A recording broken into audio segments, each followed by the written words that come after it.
So this plan, this is the only, this is the new house. All right, call this emergency meeting of the Brookhaven City Council to order.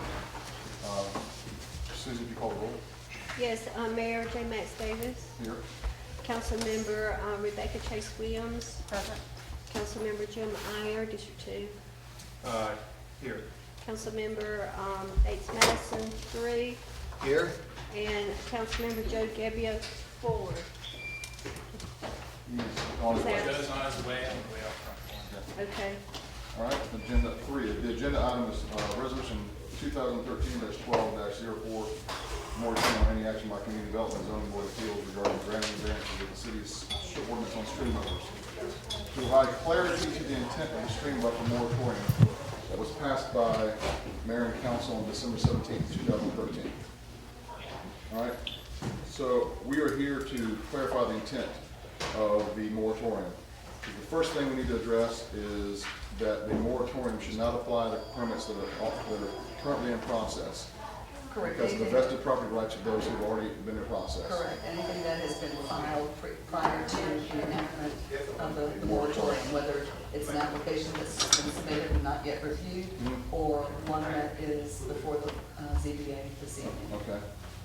So how far do people apply? Is it 1 month or 2? They apply 1 month ahead. So they really, apply to- the ones that are up on the agenda for tonight would be heard and would go through. But what about for next month? Are those held up by the moratorium? No, because they would be in process scheduled for the following. So if any The of those deadline date people was apply, December. I don't know if there's this would be for the January meeting only. So I don't know if anybody applied in the December deadline for January hearing, but if they did, that would be all of them. So it would be tonight's meeting And January, And January's. the third Wednesday. So, is this a determination from our legal counsel? Yeah, This Tom's is on the what- speakerphone So- right now. Tom and I talked about this at length today, and what we did was discuss what was available to you all as far as going back and reviewing the intent of the moratorium. And it's in 2 parts, because it was community development could not act on anything, nor could the ZBA. So that creates a problem, because the outside 25 feet, you've got 25 feet immediate and abutting the creek. Then you have another 25 feet, the center 25, and then the outside 25. The outside 25, Susan has been granting and working on variances that was used over today. So we don't want to affect that.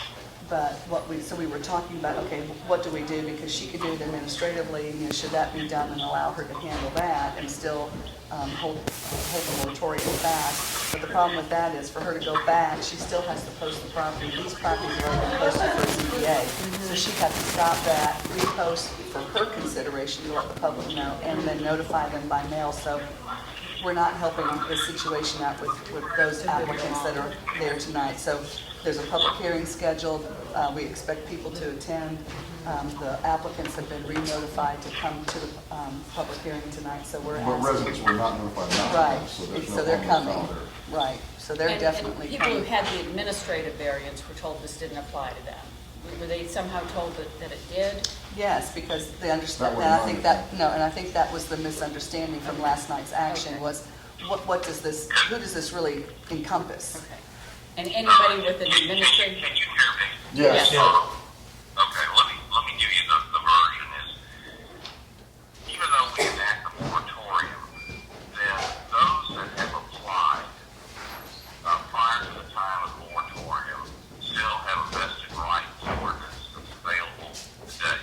In other words, you can't retroactively do something to them that they otherwise would have been entitled to under the ordinance. The issue that we were faced with is that there were not any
then the Well- ZBA can hear an appeal? Well, she's been instructed to sound that into the record. I mean, in effect, that's what she's done by sending it to the ZBA. She just has not formally said it's denied. Okay. So in her review, she has denied it, but without announcing that. She just moved it on. So she has denied it, but didn't say it out loud. I think that's a procedural I mean, step. otherwise, if there's a variance that should have been approved administratively that she did not because she denied it, and if she said, oh, I should have approved it administratively, then they would have to go through all the reposting and everything else. Right. It would take people time. Exactly, and that would take longer and would still hold up the applicant, so. So is the ZBA being made aware of this? Yes, Okay, all right, absolutely. So it's not going to be cold like it's No, they always- know what's going on, and Okay. Susan's standing by pending what your action is here. Okay. So that she can finally inform the ZBA on how they handle the All cases right, let's go tonight. ahead and, But we still have the issue of not having authority to grant a variance for the 25 feet, the inner 25 feet. How do we get around that? we're not granting any authority, we're just looking. Well, but all of tonight's variances are applying for a variance for the inner 25 feet, which, You have one case, if you go through the ordinance and you look at the first case, which involves a house, it'll be a tear down, but it will be rebuilt on the same footprint. and, Then and, in the ordinance, that can be administratively approved, even if it I will say violate goes beyond the 25 feet. that's correct, but we have others where it's a new house, totally new house, no footprint, encroaching into the 25 feet. That's right, and that's where, and Jim, I spoke to Jed Beardsley about this, and I said, in those situations, you have to make a determination that the lot is unbuildable, otherwise you have to deny it. And I said, in the other situation where it's a vacant lot, there is no authority to go beyond the 25 feet. So I reviewed those with him, and so actually the other two, which you looked at, and the ones we talked about, saying doing a smaller house or moving it, whatever, then that is a determination, it's subjective, that they can either agree with or not agree with. Okay. I'd like to hear Jim's comments on what you're being most Well, experienced on this land use. I'm quoting from the code, no stream buffer variance shall be granted by the director within the 25 feet of the county buffer nearest the stream. So, and first of all, let me back up. It's my understanding, and Tom, correct me if I'm wrong, but the way the code is written, the director is the only one that has power to grant a stream buffer variance. Is that correct? That's correct. And if she grants it, then it's fine. If she denies it, then it's appealable to CBA. That's correct. So everything, all these decisions lie with the director. So here it says no stream buffer shall be granted within the 25 feet nearest the stream. That's a general requirement out of the code. So we have a number, now there are exceptions for what you mentioned, which I agree with. There are exceptions for an existing house where they're either reducing or eliminating the buffer, or excuse me, the encroachment, yada, yada, yada. That's an exception that's dealt with elsewhere. So the first one that you mentioned, but there are a couple of others, for instance, Park Ridge, where they're taking 3 lots, combining and putting 2 houses on where there's not an existing house. And so... Yeah, that's the vacant lot. That's the vacant lot exception. Yes. Clearly, that one should be denied. Okay. And there's another one where they're taking an existing house, tearing it down, building well beyond the existing footprint, and encroaching into the inner 25 feet. Should that one be allowed or denied? Yeah. See, in those situations, Jim, and this is where, I discussed this with Jed. I said, with the first case, we have a before and after survey. Yes. With the other two, where the houses are torn down, we don't have that, so we don't know what it was before. And it may very well be that, they need to defer to get that information before they can make a decision. Let me ask you this, let's just ask this. But you have that denial, and if she denies it, then, you know, they can certainly defer it if they Tom? want to. Tom, so Yes. what we need is a motion amending the moratorium so that it applies only to new permits, not ones in process, correct? Right. And what was the other That's right. language That's right. about the what was it? Oh, for the community development, that it does not include her, so she can continue to do what was within her realm. Okay. all So right. that she needs to be removed. But procedurally though, Tom, wouldn't they have to rescind the Moratorium? rescind their motion and their approval and then enter into a new motion? Well, either, you know, extend the moratorium until denied, but also provide that the moratorium does not apply to those that have already made application as of the date of the moratorium. But we also need to amend that motion to remove community development as being prohibited, because otherwise the outer 25 feet she would be restricted from handling. So that needs to be done. That's why I'm saying, I'm wondering if it's better just to rescind the motion and restate and enter a new motion. Or do we leave, I'm not opposed to leaving, to just rescinding the motion for existing applications, going ahead and having the moratorium for all new applications, because we've talked about having Including our the outer study. 25? Yes, Okay. so that we have, because we're gonna have our study session, yada, yada, yada, so let's, Yeah. you know, and we may need to revise this to clarify it, so we remove existing applications, we keep in new applications as of the date of the. Can we state it as we've had, like with the overlay, when we did the moratorium there, that any existing application that is in the process is exempt from the moratorium, but anything new being filed hereafter, December 18th. right, can we say midnight? Okay, that is, Any existing application is exempt from the moratorium. right, that are of record as of the date of the moratorium. And any new applications in the moratorium. shall apply. Yeah, applies to any new applications submitted after the date of the moratorium through the second meeting of January. Right. I just want to make sure that, No later than or before. So Yeah. if we get information for your first meeting in January that you're satisfied with, then you have the prerogative to lift it.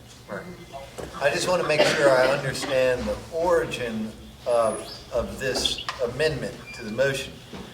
It's because the motion we made was basically illegal? No, it's not illegal. What it did, what that motion did was, it was for the purpose of the zoning board of appeals not being able to hear something that they could not hear. But by virtue of the fact that she's going to deny that into the record before the hearing starts, then it is right for them to hear it. That was, you know, if everything that was happening last night, that was the concern, is that you didn't want to have them grant a variance where there had not been a denial. You want to do the motion, you want to write it down. While we're writing out the motion, I would like to hear some public comment. If you want to give some public comment, So 3 minutes. are we leaving this existing motion and just adding? We're rescinding that motion. Rescinding, yeah, And we're making a motion new to motion. rescind and then enter into a new motion, enter a new motion. Because, I mean, I wrote down that any existing application is exempt, but we need, so are we gonna, We're gonna make a new motion with the moratorium that exempts, that has that language in it. So there's gonna be a new moratorium, but it's gonna have language saying, any existing application. take an existing one gonna- says on any action by the community We're gonna development take- director we're gonna and the We're gonna ZBA. take that one out, So take that out. community development director. But we don't want to lose the new stuff that the CD director doesn't review either, because that's what Jim was saying. Nothing- Yeah, right, this is I only to think it's all new applications. Right, We, all we new, stop no all matter new who's reviewing. applications today, No matter who's So reviewing. no it's- matter who's it's- reviewing it. It's just a whole new one. It's a whole Yeah. thing, Simply has- I wouldn't so try to that- edit this, Yeah, I no, would no, just. Forget that, this Right. is just, Yeah, All right. it's, yeah, that's clean. Rescind the first, All right. restate the. Let's hear a little public comment. Yeah, hi, I'm Tom Bartolozzi. I'm also an applicant for one of these pending applications. Thank you for letting me be heard today. You know, I wish I would have been heard yesterday. You know, I got a call today about 11 o'clock from the planning department that says that this emergency moratorium was passed. without any notice or any advisement. I looked at the agenda last week and didn't see it on there. I questioned the validity of the moratorium at all because potentially it could be a change to the zoning ordinance without proper advertisement and movement.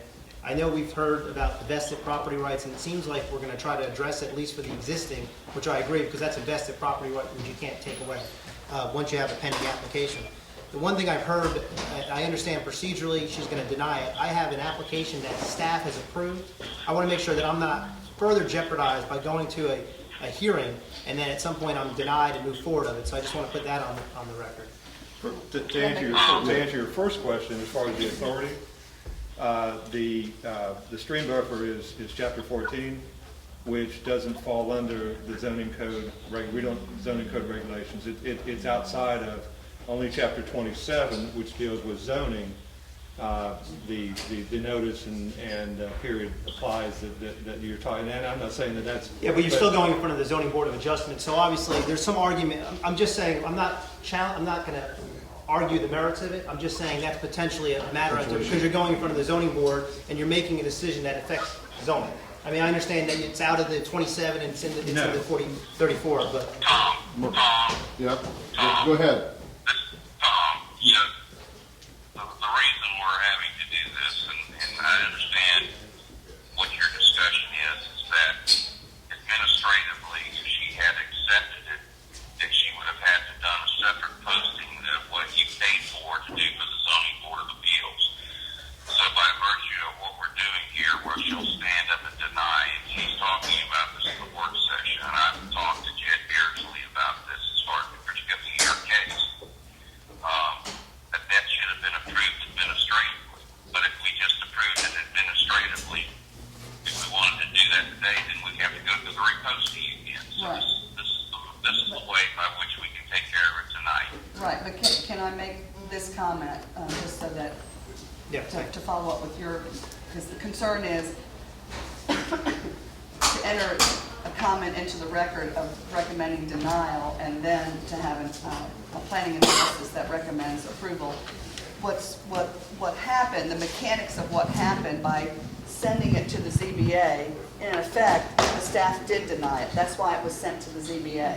And it was in anticipation that if it's denied, it automatically goes to the ZBA. So what didn't happen was, she said, you are denied and I'm sending it. She just went ahead and streamlined it and sent you. So she's just going through the mechanics of clearing up and clarifying why these cases are coming before the ZBA, which is under her authority that she could approve, but she decided not to do that and sent it to the ZBA.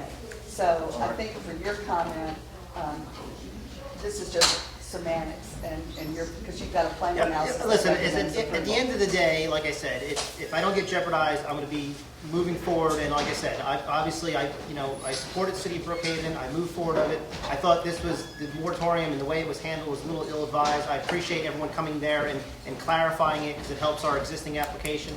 And we want to move forward and kind of on it. And I do appreciate the time on it. Is there anything else? Before you want anything else? No, that's where I'm at right now, but I appreciate it. Thank you. All right. Tom, do you have something? No, I don't have anything else. Okay. Mayor, I will go ahead and vote on the motion, All right. vote on the resolution. All right. Let's go ahead and do it. Mr. Long? Council approves the implementation of the moratorium and any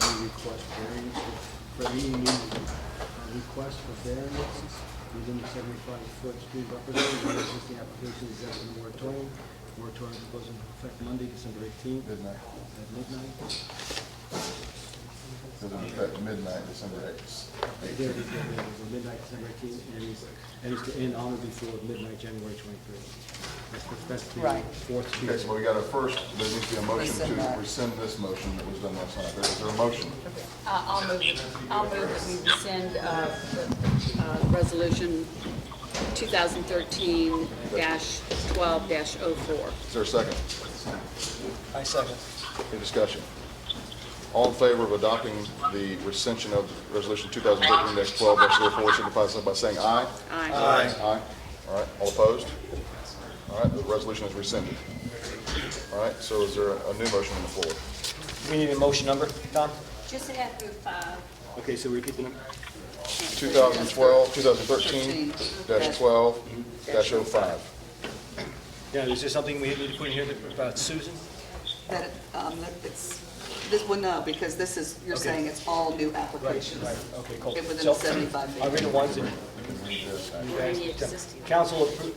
I'd like to make a motion number 201. Anything that's in. I'll make a motion 2013-12-05. Council approves implementation of a moratorium on any new requests for variances within the 75-foot stream buffer zone. Any existing application is exempt from this moratorium. The moratorium goes into effect midnight December 18 and is to end on or before midnight January 23. That's simple. That's it. That's simple. Yes. Okay. Is there a second? Yeah, I'll second it. Any discussion? I do have a discussion, just for clarity. So, so to be clear, we have a moratorium on all stream buffer variances to all new stream buffer variance requests from today until midnight, at which day? January 23rd. January 23rd, Tuesday. unless we lift them before then. And I also want to have clarity on how that affects the existing application. So we They're have protected, protection so that they will be heard by ZBA. correct. And anything that has been filed that's being handled administratively is protected also. Anything that's in Well- the review process. They'll only be heard by the ZBA if they're denied by the Correct, director. thank you. All right. Correct. Any more discussion? All in favor? Any more discussion? All in favor of adopting the motion as stated by Councilman Gebbia, signify so by saying aye. Aye. All opposed? Motion is passed. Anything else? That's the end of the That's agenda. it. Okay. You Is can't talk about there a motion for adjournment? We adjourn. Second. Any discussion? All in favor of adjournment, signify so by saying aye. Aye. All opposed? All right. Adjourned.